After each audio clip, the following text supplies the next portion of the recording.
What? You know, you're so amazing. You're so amazing. You're so amazing. Okay, cool. Let's go. It's not cold. Like, you're a strong woman. You know that. What can you like chichogama wakaza abali you like abaita like problems like make abaina abasajja bakoze mistakes ngezange mwana. What do you tell them? Those women. So kirandela osaba tulansi like sakulwana nansi singa katonda singa kulwana nansi was nature really probably katonda I think Allah yeah kati zata grana asinza Allah mami ogina kwa Muslimu chenga nanti echaka oli katonda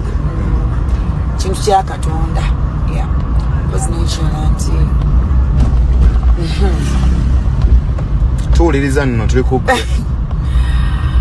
yes olumu mwabiri kamnange wekalakasa notuuka nogayi tata omwana agenda mu Uganda. But do you know that I'm here for you? You know that? Tunaona labayo. I'm here for you today. I'm here. Ndi wano mami. Come on, help me. I'm here to make you like in any way that you feel that I have to redempt. I'm here for you. When you know okujama vunya wonna ndagawo. Njakula lotata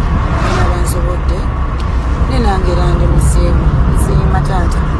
nzene grana yasinga okusanyuka. A'udhu billahi minash shaitani rajim. Bismillahir rahmanir rahim. Assalamu alaikum wa rahmatullahi wa barakatuhu. Nze Haji Kabogoza omusomi w'edduwa ntereza ensonga z'amaka ebyenfuna n'endwadde ezitategeerekeka. Haji Kabogoza omusomi w'edduwa nsiŋŋaanibwa ekitigoma ku lw'ejjinja. Bw'obanga otuuse ekitigoma mu ttawuni ku siteegi osobola okuba ku nnamba z'essimu ezo z'olaba zitambula. Gwe wenna ali ewala oyinza okuyita ku mukutu gwaffe ogwa WhatsApp ku layini eyo eya MTN obudde bwonna mbeerako. Kubega koli tugamba ntino bera ngo subscribinga likinga hatebere ngo sharinga that is Grace Khan na Prince Omar for you eranga byadde bitambula mpola eranga twatandikira ku story ya mwana wani kididi navayo na amwesibako me right now tata nekojja kitonsa yakuba kitonsa emiggo abantu be bamusiba ku kitonsa abantu baveeko bave ku mwana waago kulaba jukira yaliko manager waagundi omwana oyo akava mu baba za omwana ono ali talented Grace ali talented just that enjaga jabaje yali anywe n'obulagalagala yali bimujjako nawe mulaba omukwano munnange omanyi yafuna mukaka ekizibu yali ayagala nnyo kana akavubuka gonde Giovanni Luzinda waliwo omweru omulala yeyimbye ebiyimba oyenulwe mwanje ate kati mwanje yali yesiba kuono n'ono obulamu bwe bwali ku Luzinda bali ku shemu side ze Masaka eyo Luzinda nakuba omwana ono akazindaalo ku mutwe katamwa luno Luzinda era ekikolwa ekyo kyali kibi omwana n'abadde desperate omukwano gwe yamuyinako kati n'abeeraawo ebyomukwano yakuba n'akayimba awo ng'angangala ebyomukwano bannange abantu be Uganda era lumbuye butabitegeere bandi bagambye yabadde diversion kakati olw'okwesiriwaza mbu nadda mbiragalagala yabinywa kakati Prince Omar ndowooza yamusangireyo neewuunya Prince Omar ngawa abani nnyo bisangawo mwegwa amanye ebintu by'omukwano abeefuula obwefuuza abani Prince Omar omulaba abwana kanakana ka Grace Khan nga kaze mu bbaala ne kamba omanyi sumino gwe keesala ekisooka bano abaana tebayimba bandi oli simanyi ng'owaaba mama gondi ono wabasaasira baani bayimba bandi ono omuwongo ali habani talina njawulo na Rema Namakula style gyakuba bano ba Bettina Namukasa so abo abantu abatambulira wamu ate kano keisanga kaniga se nsemba yokulaba Prince Omar biseere bwe nali ku Delta TV nga yakayingira mu ggwanga yali akomyeyo jukira yasooka najje ne bamulyako ssente remember taata we yali mugagga era kye yakola basayima abo bakasi babagulira ettaka ne babawa n'amamotoka bano bagundi bano baddaaga bapushinga music awe nategeerera nti music si ssente music si nsimbi ssente zikuyambako buyambi kwongerako kuba tulabye abayimbi bangi wano batadde ssente mu music biganye ono Shakira ow'amabina ogyeko ekitone n'omukisa ky'amaanyi nnyo mu music yes kakati ensimbi nyongereza eba dessert ensimbi n'ekitone nyongereza nayo omukisa mu music abantu bayimba ebiyimbayimba byabwe amaloboozi sige gali awo nti malungi bayimbi ba studio naye nga balina kye bayita omukisa ne bapenetrating kati Prince Omar talina bubeezi mukisa gwa music kuba taata we yeye yali ready jukira nti taata we yali musajja mugagga kati obani yamubalira obani wale oyo yaliko oyo ologayi wale ali ku CBS awo musajja wange nnyo Mr Preacher era nga atuula kumpi nnyo ne Omar oyakolera n'oluyimba nabano abogayi mu Nigeria Smaskels yateekamu nnyo sente naye gwe abaana basimba Prince Omar oluseke yali tannamanya industry no nga bakutte bano bakati babagulidde ettaka motoka bannamuli baafuna sente music bwe yagaana Prince Omar naye yadda mu njaga kuba oba gye beesisinkana ne Grace Khan so gye nali nkola nagenda awo yali buziga yayina gundi kwabeera apartment kyammanyi oba bw'ataatawe kuba nalabye alabeka gyali era nakati gy'abeera nagenda namusanga ng'ayina akawala akeeru nga bava kwegadanga ng'enjaga gye bava okunyira interview amazo kazizika mala omujjako zisookulubandikokutidde mala omujjako interview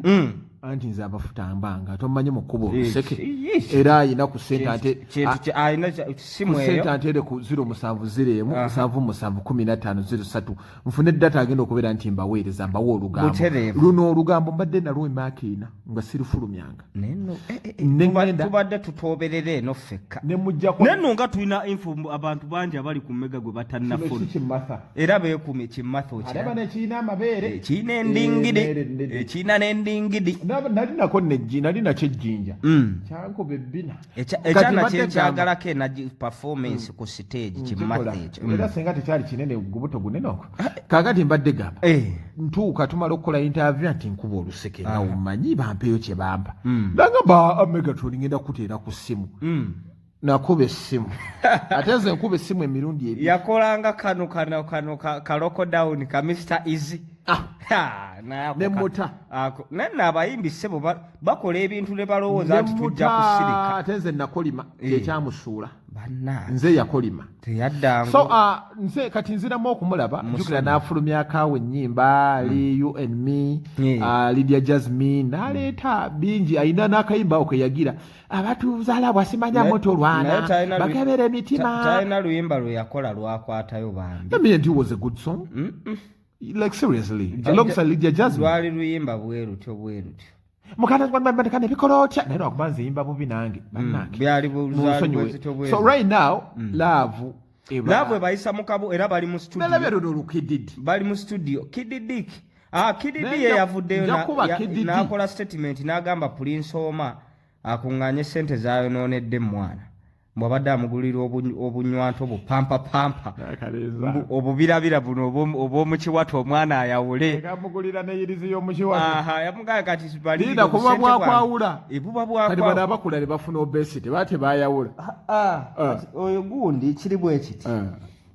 bw'ozaalanga omwana w'omuwala edda baabayisangamu luso luno olugire emikeeka olusona bwe twava ku levo z'obuso ne tudda ku mbira era abawala bonna be bataasiba mu mbira nze nkulaba ate oba ne wato olaba n'abalenzi jasi nti abalenzi tebaazinywezanga nnyo manyi omulenzi anyuma nnyo kuba ekikalu ng'alinamu engeri y'olikudde omusajja alina ebbina tanyuma kuba kikalu anti owamakudde anyuma alina engeri gyayikayika nyuma nga nina watu ki oto bino otukunukira obukunukira ate owawata alina obba nebbina ddene kati kiri bwe kiti wato eyawukana n'ebbina omusajja tanyuma kubanga alina ebbina naye anyuma okubanga alina wato kati jenina ate eri perfect okusinga gwefa kuyiyo owaki oyongerako mbu gyoyina esinga kati ekirungi sikyogere nina wato nange nina wato fenna tulina kaakati eri abalina ekkudde abo banyumira nnyo ekikalu bana abanyankole batero banekudde kyova abanyumira nnyo ebikalu kati bw'ozaala omwana w'omuwala ebimu by'olina okuteekako essira kwe kulabika nti omusiba embira kuba yo omuwala alabika bubi nnyo nga teyayawula ebikudde abasajja ate ennaku zino abasajja bana abakazi abanene mwefeeko nyasaye tebagala abakazi banene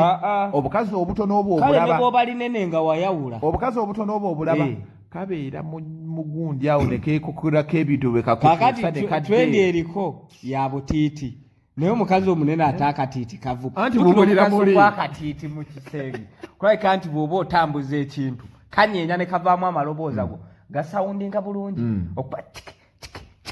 kati omunene engeri ekiwato gye kibaamu ebinyamanyama katuula muli ne kasirikira muli nomugamba gwe mugaso gwakatiiti ki banga akataataamu oba okataataagajamu sogididi yagambye abazungu baleeta ebintu byottuwemula osanga bantu balina obutiiti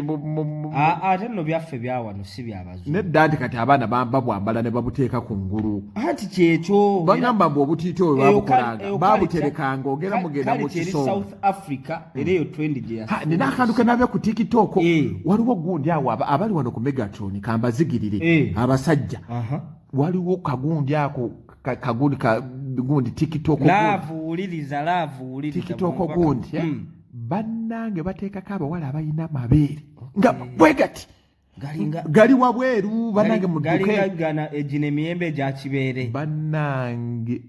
mazigi naye kati bano abantu banaatuwa kimoze abantu nga tubasagulira South Africa be basinga amabeere mu South Africa yo naturally ebbeere ly'eggumu ku kifuba omanya abaana bawano obuzibu obuli bagamba byaki babiyige bannange Megatron kooli era nga nsonga za Prince Omar ne Grace Khan bali mu studio no bagenda kutola oluyimba bagenda kutola naye kano ka Grace Khan kayina amasannyalaze ebintu bino senga Prince Omar yabikoze na muwala mudala tebyandivuddeyo kamanyifu nnyo abane nina story gye mpulidde mbu bakafuta bamutadde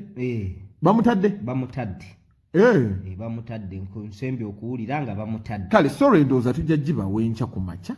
no story gye tutasaawa nga 3 awo naye nga abantu bagamba nti no mbeere nga musubscribinga mulikinga mbeere nga musharinga akayimba kano kebagize kanaakola akayimba kano kubano nawuliddeko nga bali mu studio bali omuwa kuba sinnabi wabudde owedde mu studio tebaatuwadde maloboozi naye I think Grace Khan muyimbi muyimbi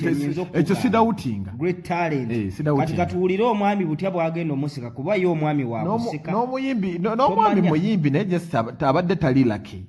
kuba sente muyimbi kiyimba katulinde ekinaava kiina olaba oluyimba luno olw'okubuulirira kiina oluyimba olwalirigira abalogo abatulogo bamukola mutya lwalina message katulinde tulabe ekinaava mu gyebiraka naye nga tubagamba nti nobeera ngusubscribinga likinga tobeere ngusharinga kulamuli agesigika asozi nyingi weeziri awo tulina story ya manager yawadde side ye ku nsonga ya Shiba ne Cindy waali awo tulina ne story still nga Cindy awanda muliro tulinda Shiba tobe kikyayogera just wekumire wekozi kumukutu tukomantusoze endala nyingi